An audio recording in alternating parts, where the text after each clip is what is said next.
Hi friends, அழகே அழகு serial இனி வரப்போகிற எபிசோட்ஸ்க்கான ப்ரோமோவை தான் இந்த வீடியோவில் பார்க்க போகிறோம். அடுத்தடுத்த சுவாரஸ்யங்களை தெரிஞ்சுக்க வீடியோவை ஸ்கிப் பண்ணாமல் கடைசி வரைக்கும் பாருங்கள்.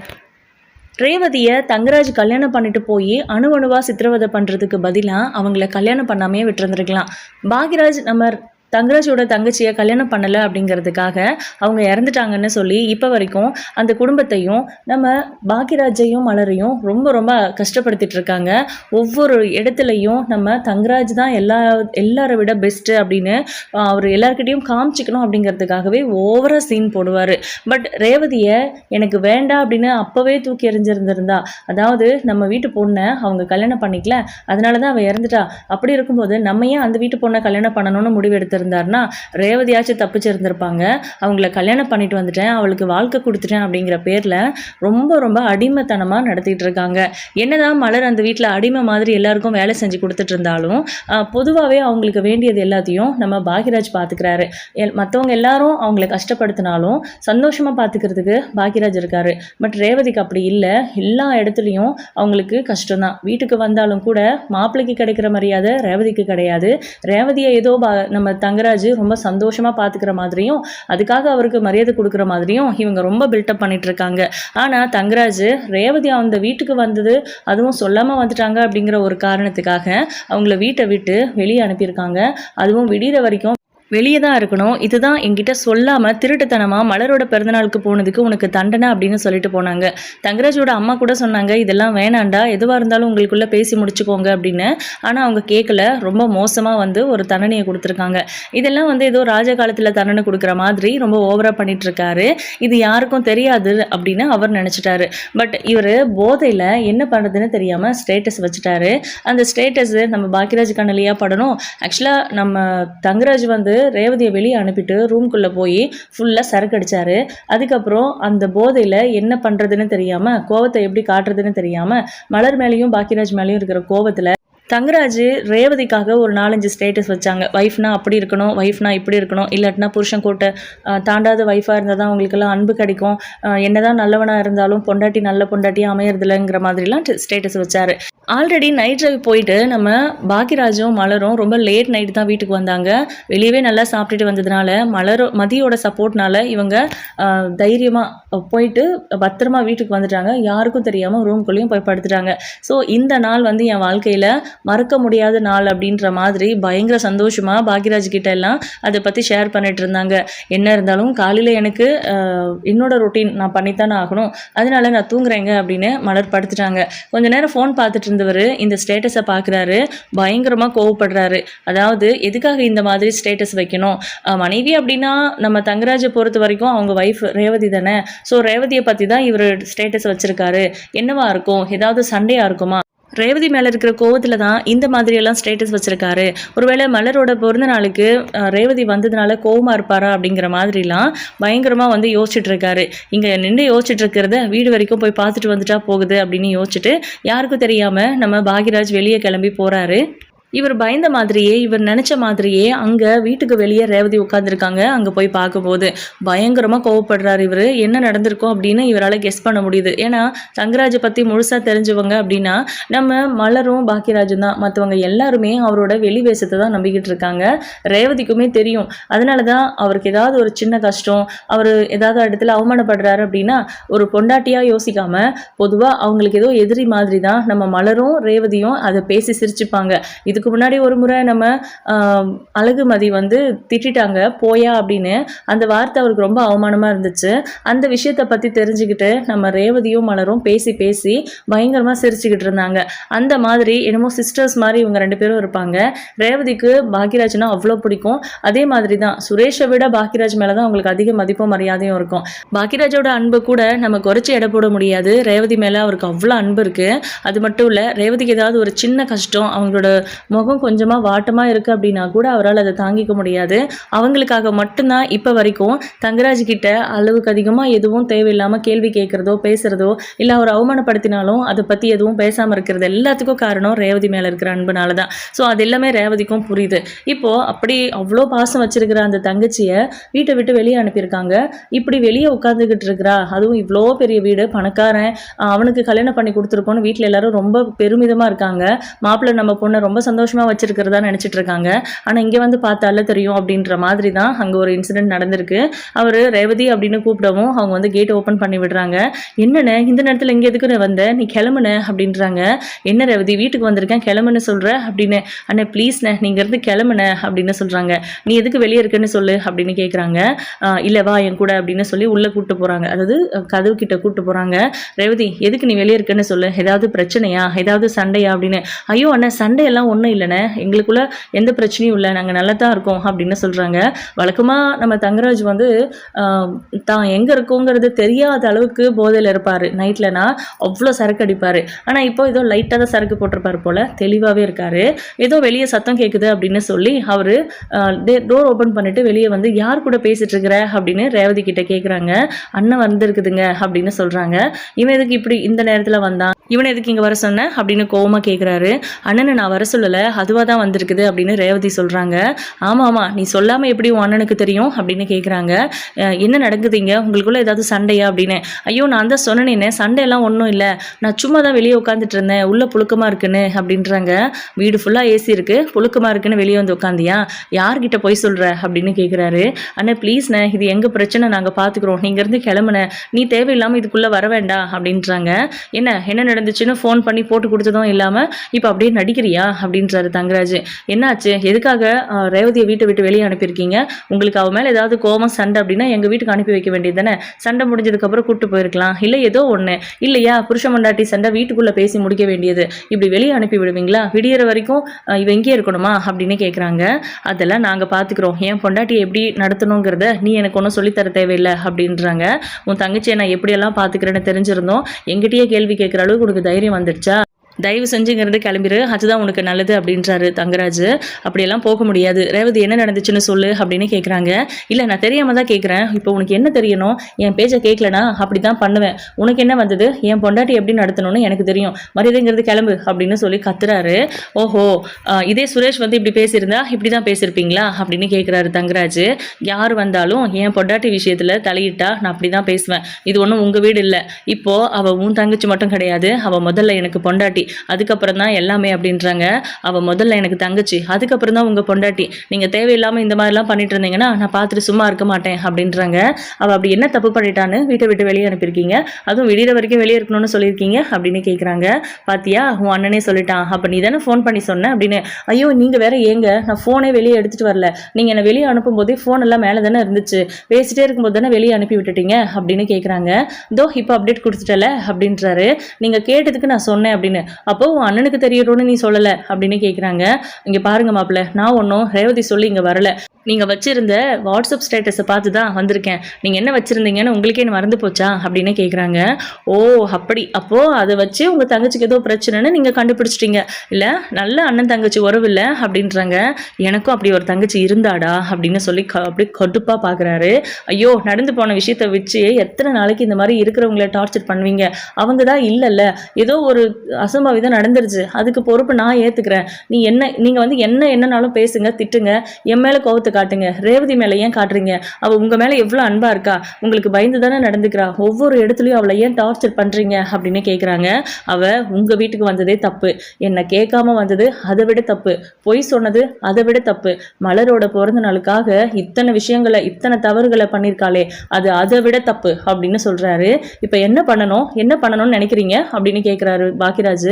அப்போ தங்கராஜ் இருந்துட்டு எங்கள் பிரச்சனையை நாங்கள் பார்த்துக்குறோம், நீ கிளம்பு அப்படின்னு சொல்கிறாங்க. அப்படியெல்லாம் போக முடியாது, என் தங்கச்சிக்கு ஒரு கஷ்டம்னா நான் தான் கேட்பேன், ரேவதி நான் இருக்கேன், நீ வா என் கூட நம்ம போகலாம் அப்படின்னு சொல்லி கையை பிடிச்சி எடுக்கிறாரு. ரேவதி அப்படின்றாங்க, 2 ஸ்டெப் தான் எடுத்து வைக்கிறாங்க ரேவதி. அவர் கூட போகணும்னு நினைக்கல, அண்ணன் நமக்காக இங்கே வந்து இந்த நைட்டில் கூட பேசுதே, நமக்கு ஒரு பிரச்சனை அப்படிங்கிறத நம்ம சொல்லாமே அண்ணன் புரிஞ்சுக்கிட்டு இங்கே வந்திருக்குதே அப்படிங்கிற மாதிரி தான் ரேவதி யோசிக்கிறாங்க.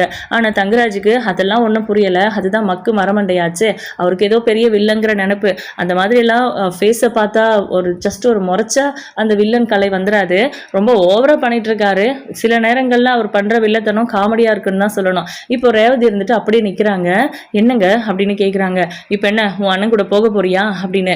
இல்லைங்க வந்துடுறேன் அப்படின்னு சொல்லிட்டு கேட் வரையும் கூப்பிட்டு போகிறாங்க. அண்ணே நீங்கள் இருந்து கிளம்புன, நான் பார்த்துக்கிறேன், இதெல்லாம் ஒரு பிரச்சனையே இல்லை, இந்த மாதிரி பல முறை நடந்திருக்கு, அப்படியெல்லாம் என்னை வெளியே அவர் அனுப்பிட மாட்டார், அப்படி நான் என்னை அனுப்பிட்டாருன்னா அவரோட மான கௌரவம் தான் போகும், அதுக்காக அதுக்காக யோசிச்சாதும் திரும்பவும் அவர் என்னை உள்ளே கூப்பிட்டுப்பாரு, நீங்கள் போங்க அப்படின்னு சொல்கிறாங்க. இல்லை அப்படியெல்லாம் என்னால் விட்டுட்டு போக முடியாது, நீ வா நம்ம வீட்டுக்கு போகலாம், அவர் கோவம் எப்போ தனியுதோ அப்போ வந்து கூட்டிகிட்டு போகட்டும் அப்படின்னு சொல்கிறாங்க. அப்படியெல்லாம் அவள் போனதுக்கப்புறம் என் கோவம் தனிதுங்கிறதுக்காக அவளை நான் கூட்டிகிட்டு வரணும்னு அவசியம் இல்லை, இந்த தங்கராஜுக்கு இப்படி சொட்டுக்கு போட்டால் க்யூவில் வந்து பொண்ணுங்க நிற்பாங்க அப்படின்றாங்க. பெரிய மன்மதங்கிற நினப்பு அப்படிங்கிற மாதிரி ரேவதி மனசுக்குள்ளே திட்டிக்கிட்டு இருக்காங்க. என்ன சொன்ன அப்படின்றாரு. நான் எதுவும் சொல்லலையே அப்படின்றாங்க ரேவதி. என்ன ரேவதி இவ்வளோ நடந்திருக்கு, அண்ணன்கிட்ட சொல்லணும்னு உனக்கு தோணலையா அப்படின்றாங்க. ஐயோ அண்ணன் இதெல்லாம் சாதாரண விஷயம்ண்ணே, இதுக்காக எல்லாமா உங்களுக்கு தெரியாதா அவங்க எப்படிப்பட்டவங்கன்னு? சும்மா எனக்கு ஹெல்ப் பண்ணுறேன், என்ன பார்த்துக்கிறேன் அப்படிங்கிற பேரில் நீ எல்லாருக்கிட்டையும் டோஸ் வாங்காதனே, நீ தேவையில்லாமல் அசிங்கப்படாத, இங்கேருந்து கிளம்பு நான் பார்த்துக்கிறேன். அந்த ஆள் அந்த அளவுக்கு அசிங்கப்படுத்துறாரு, அப்பவும் இங்கே வரணும்னு எப்படி நான் உனக்கு தோணுது, ஏன் பிரச்சனை இது, நான் பார்த்துக்கிறேன் அப்படின்னு உடனே ரேவதியோட கையை பிடிச்சிக்கிட்டு என்னை மன்னிச்சிடு ரேவதி, என்னால் தானே உனக்கு இந்த நிலைமை, இந்த ஆளை நீ கல்யாணம் பண்ணிக்காமல் இருந்தாலே சந்தோஷமாக இருந்திருப்ப, நீ நினச்ச மாதிரி ஏதாவது ஜாப் பண்ணியிருப்ப அப்படிங்கிற மாதிரிலாம் கண் கலங்குறாரு. அவர் தங்கச்சியை நான் கல்யாணம் பண்ணிக்கலங்கிற கோவத்தில் உன்னை தான் டார்ச்சர் பண்ணிட்டு இருக்காரு. மலரை நான் கல்யாணம் பண்ணிட்டு வந்ததுலேருந்து அந்த வீட்டில் அவ அடிமை மாதிரி இருக்கா, இல்லைன்னு சொல்லலை, அவளும் கஷ்டப்பட்டுட்டு தான் இருக்கா, இருந்தாலும் அவளுக்கு சப்போர்ட் பண்ணுறதுக்கு நான் புருஷனாக இருக்கேன், புருஷனோட சப்போர்ட்டே இல்லை அப்படின்னும் போது ஒரு பொண்ணால் எப்படி புகுந்த வீட்டில் வாழ முடியும், உண்மையிலேயே உன்னோட நிலைமை ரொம்ப ரொம்ப மோசமாக இருக்குது, இதுக்கு மேலேயும் உன்னை நான் இங்கே விட்டுட்டு போகிறதா இல்லை, நீ என் கூட வா அப்படின்னு கையை பிடிச்சி எடுக்கிறாங்க.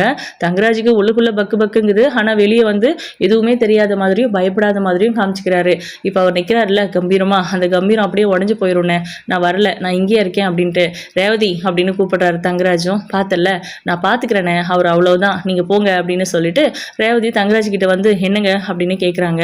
பாக்கியராஜ் கொஞ்ச நேரம் யோசிக்கிறாரு, ஆனாலும் கூட அவர் மனசு கேட்கல ரேவதியை விட்டுட்டு போகிறதுக்கு. ரேவதி நீ என் கூட வா அப்படின்னு மறுபடியும் போயிட்டு கையை பிடிச்சி இழுத்துட்டு போயிடுறாங்க. ரேவதியும் தங்கராஜை திரும்பி திரும்பி பார்த்துக்கிட்டே போகிறாங்க. இந்த முறை போய் தான் பார்ப்போமே என்ன பண்ணுறாரு இந்த ஆளுன்னு பார்க்கலாம் அப்படின்னு சொல்லிட்டு எப்படியும் ஊரெல்லாம் அடங்கிருச்சு, எல்லாரும் தூங்கிக்கிட்டு இருக்காங்க. இந்த நேரத்தில் நான் போனது என்ன யாருக்காவது தெரியவா போகுது, என்ன நடக்குதுன்னு பார்க்கலாம், இந்த மனுஷன் இந்த முறை என்ன பண்ணுறான்னு பார்க்கலாம் அப்படிங்கிற மாதிரி யோசிச்சுட்டு போயிடுறாங்க. இவ்வளோ திமிரு இருந்தா இவன் அவன் கூட கிளம்பி போவா அப்படின்னு யோசிச்சுட்டு பயங்கர கடுப்பாக போய் சோஃபா மேலே உட்கார்றாரு.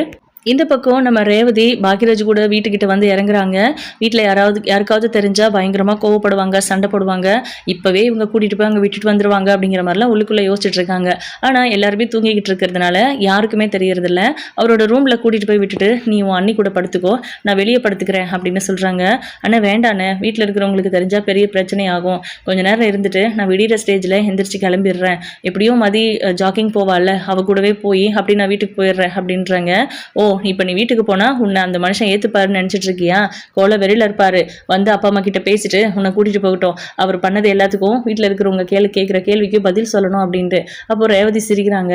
என்ன ஆச்சு அப்படின்னு கேட்கும்போது, அண்ணே நீ என்ன விளையாடுறியா, அவங்க எல்லாம் எனக்காக சப்போர்ட் பண்ணி பேசுவாங்கன்னு நினைக்கிறியா, தோ இப்போ நீ என் புருஷன்கிட்ட பேசிட்டு வந்தியே, அப்படியெல்லாம் அவங்க யாரும் பேச மாட்டாங்க, ஏன் ரேவதி நீ சொல்லாமல் வந்தேன்னு தான் கேட்பாங்க, வேணா விடுனே, இந்த பிரச்சனையை பெருசு பண்ண வேண்டாம், நான் இங்கே இருக்கிறதே யாருக்கும் தெரிய வேண்டாம், நீ இங்கேயே தூங்கு, நான் விடிய காலையில் எந்திரிச்சு போயிடுறேன் அப்படின்னு சொல்றாங்க. ரேவதி அண்ணன் சொல்றதை கேளு, நீ அமைதியா படுத்து தூங்கு அப்படின்னு சொல்லிட்டு அவர் வெளியே போய் படுத்துக்கிறாரு. இவ்வளோ நடக்கிற வரைக்குமே மலர் கண் முழிக்கவே இல்லை. நம்ம ரேவதி மலரை பார்க்குறாங்க.